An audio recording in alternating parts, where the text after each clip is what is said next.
подолг период предупредуваме дека состојбите во РЕК Битола и во Елем се многу сериозни и освен што чинат милиони евра пари на граѓаните, 100% поскапа цена на струјата може да чинат и човечки животи. Како признание за промашените енергетски политики и за лошото раководење со РЕК Битола од кадрите на ДПМНЕ, вчера оставка поднесе генералниот директор на АД Елем Дејан Бошковски.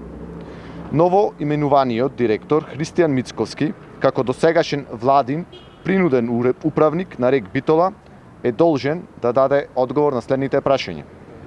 Дали покрај сите милионски договори за ископ на јаглен, менаџерите од ДПМНЕ во РЕК Битола не можат да обезбедат јаглен во месец септември? Дали РЕК Битола ќе има доволно јаглен за работа во текот на грејната сезона? Зошто клучната багерска единица СРС 1050 се уште е во дефект? Дали со ова директно не се загрозува отварањето на подинските јагленови серии во рудникот Субодол, односно работењето и снабдувањето со јаглен на термоцентралите? Колку ги чини граѓаните на Република Македонија вклучувањето и исклучувањето на еден блок на термоцентралите?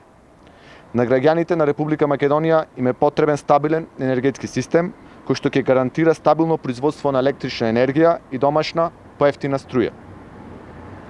По демократските промени, новата, одговорна и транспарентна влада предводена од страна на СДСМ ќе го поттикне и го поддржи развојот на домашните енергетски капацитети, што ќе придонесе за зголемување на домашното производство на струја и пониска цена на струјата.